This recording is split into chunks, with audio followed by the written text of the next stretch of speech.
If aliens were to invade the Earth today, I have a feeling they'd take one look at our messy society and turn around and go back to wherever the heck they came from. Or, who knows, maybe they're already here and they're just biding their time blending in. After all, they might have been here all along, helping to form our world, and we've had no idea. So we might as well start off today with a deep dive into the Anunnaki, a race of aliens I've discussed quite a bit on here in depth. Seriously, you could probably binge watch everything I've ever said over a weekend and be as much of an expert as I am by the time it ends. So the concept of ancient alien invasions, as proposed by Zecharia Sitchin in his Earth Chronicle series, delves into the realms of Sumerian mythology. Zecharia was an author of a number of books proposing an explanation for human origins involving ancient astronauts. He hypothesizes that the gods of old Mesopotamia were astronauts from the planet Nibiru, which Sitchin states the Sumerians believed to be a remote 12th planet, when you're counting the sun, the moon, and Pluto as planets, and this was associated with the god Marduk. According to Sitchin, the Anunnaki, inhabitants of the distant planet Nibiru, arrived on Earth around 400,000 years ago, and their purpose? Mining precious resources, particularly gold. As somebody who grew up in a gold mining town, that checks. Sitchin contends that, faced with the labor-intensive task, the Anunnaki resorted to genetic engineering, creating Homo sapiens as a workforce. Enki, the Sumerian god of water, purportedly suggested that creating Homo sapiens to replace discontented Anunnaki workers. This genetic engineering project, according to Sitchin, led to the emergence of humans and the establishment of Sumerian civilization, with kings serving as intermediaries between humans and the Anunnaki. Sitchin's narrative extends to cataclysmic events around 12,000 years ago, the end of the last ice age, leading to the Anunnaki departing Earth after witnessing the survival of humans amid global upheavals. Seeing that humans survived and all they had built was destroyed, the Anunnaki left Earth after giving humans the opportunity and means to govern themselves. Now, if you're curious to know more about Nibiru, the planet is located beyond Neptune, orbiting the Sun every 3,600 years. Sitchin believes that Nibiru's collision with another celestial body, Tiamat, between Mars and Jupiter, resulted in Earth's formation, the asteroid belt, and comets. He further suggests that the moon of Nibiru struck Tiamat, splitting it into two parts, half forming the asteroid belt and the other pushed into a new orbit, becoming Earth. Sitchin's planetary collision hypothesis does superficially resemble one that was suggested by modern astronomers, the giant impact hypothesis of the moon's formation about 4.5 billion years ago by a body impacting with the newly formed Earth. Now, critic Michael S. Heisner has called Sitchin arguably the most important proponent of the ancient astronaut hypothesis over the last several decades. Make of that what you will. So now that that's on everyone's minds, including my own, let's move on to quite the earthly mystery, the Baghdad Battery. Before today, I'd never even heard of it, but it's a set of 3 artifacts discovered in present-day Khujurabu, Iraq, back in 1936. So almost 100 years ago now. Comprising a ceramic pot, a copper tube, and an iron rod, this curious ensemble has puzzled archaeologists and historians alike. This mystery was unearthed near Ctesiphon, the capital of the Parthian and Sasanian empires, dating possibly from 150 BC to 650 AD. The purpose of these artifacts remains a puzzle, giving rise to various hypotheses. One intriguing suggestion by Willem Koenig proposed that the objects formed a galvanic cell, potentially used for electroplating or some form of electrotherapy. However, mainstream archaeologists widely reject these claims.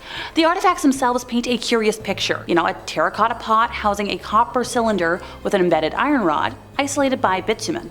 The iron rod protrudes outside, while the copper cylinder isn't watertight, raising questions about their functionality.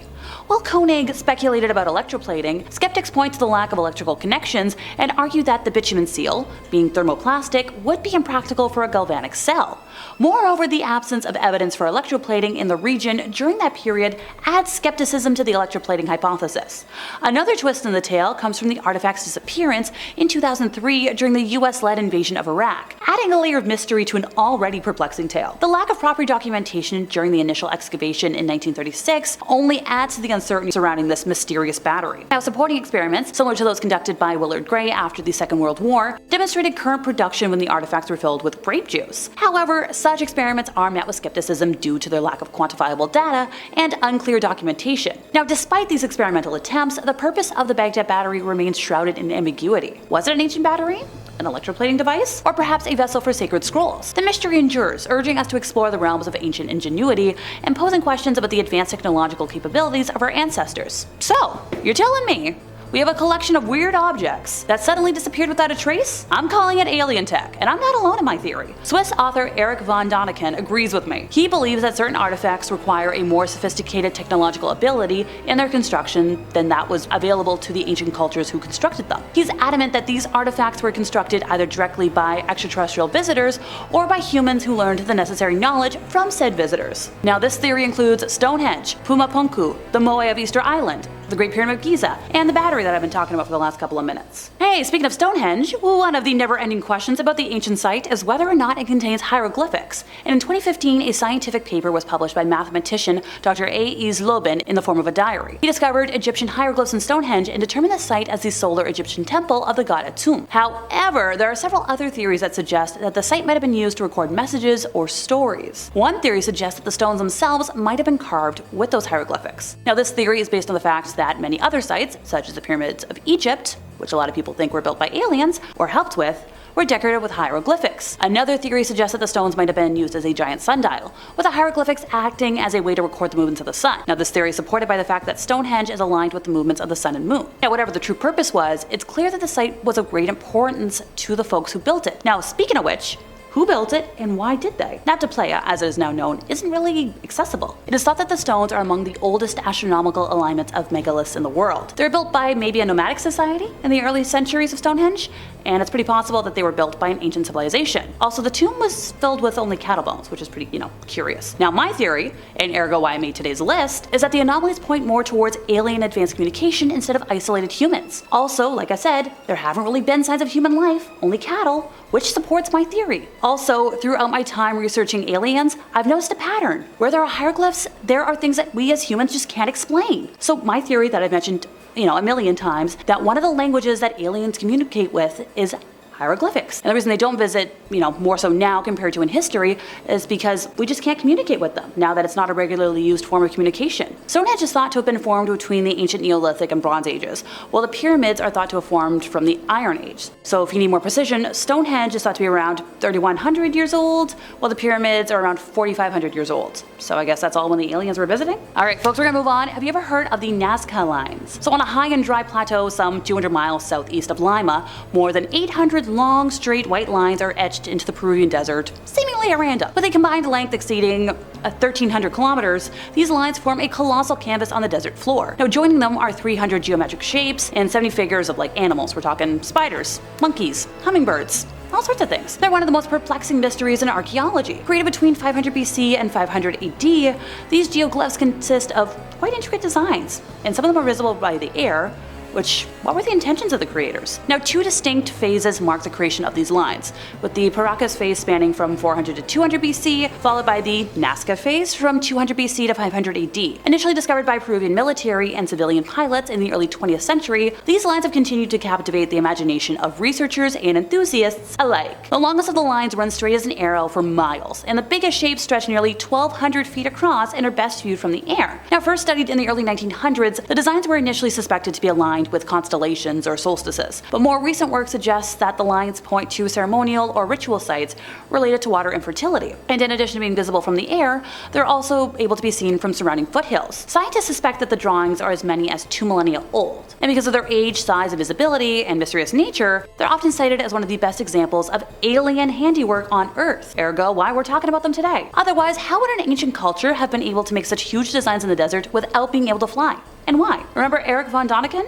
Well, he proposed that the lines were landing sites for UFOs, crafted by aliens to guide their spacecraft. Think of it like a helipad for UFOs, which is kinda neat. Okie dokie Catholics, listen up, because I'm ending today with a theory that's just for you. What if the Watchers from the Bible were really the Anunaki when they were here on Earth helping to develop the human race? So we're going to turn to the Bible, which is not something I do often, but in the cryptic verses of Genesis 6:1-4, we find a narrative that has fueled millennia of interpretation and speculation.